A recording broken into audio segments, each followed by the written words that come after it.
Story में आप सभी का स्वागत है।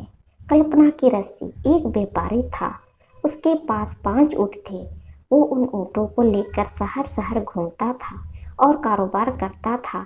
एक दिन कारोबार के लिए वो कहीं गया था, पर वापस घर लौटने के समय बहुत देर हो गई और रात पड़ गई। उसने सोचा कि मैं यहाँ किसी धर्मशाला में रुक जाता हूँ। वो धर्मशाला ढूंढने लगा और उसे वहाँ पर एक धर्मशाला भी मिल गई। उसने सोचा मैं बाहर ऊँट बांधकर आराम से सो जाता हूँ। वो धर्मशाला के बाहर अपने ऊँट बांधने लगा। 4 ऊँटों को उसने बांध लिया, लेकिन जब वो 5वां ऊँट बांधने गया तब उसने देखा कि रस्सी अब खत्म हो गई है। तभी वहां से एक नूतन निकल रहे थे। उन्होंने व्यापारी को परेशान देखकर उससे पूछा कि आपको क्या परेशानी है। उस व्यापारी ने कहा कि मुझे धर्मशाला के अंदर जाकर आराम करना है, लेकिन इन 5वां ऊँट को बांधने के लिए मेरे पास रस्सी नहीं है।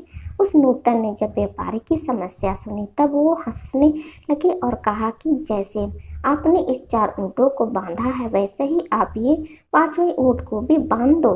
नूतन की बात सुनकर व्यापारी हैरानी के साथ बोला, लेकिन रस्सी ही तो खत्म हो गई। नूतन ने कहा, मैंने कब कहा कि तुम इसे रस्सी से बांधो। तुम इस 5वें ऊँट को कल्पना की रस्सी से भी तो बांधते सकते हो। व्यापारी ने उस नूतन की बात मान ली और उस 5वें ऊँट के गले में कल्पना रस्सी का फंदा डालने जैसा नाटक किया और उसका दूसरा सिरा पेड़ से बांध दिया। जैसे ही व्यापारी ने यह नाटक किया कि वो 5वां ऊँट आराम से बैठ गया, व्यापारी अब धर्मशाला के अंदर चला गया और उसने पूरी रात आराम से नींद ली। सुबह उठकर जब उसने सारे ऊँटों को खोला तब वो 4 ऊँट खड़े हो गए और चलने के लिए तैयार हो गए, लेकिन ये 5वां ऊँट नहीं उठा। व्यापारी को देर हो रही थी, इसलिए उसने इस 5वें ऊँट पर बहुत गुस्सा आ रहा था। वो उसे मारने लगा, लेकिन फिर भी वह 5वां ऊँट उठने के लिए तैयार ही नहीं था। इतने में यहाँ पर वो नूतन आ गई।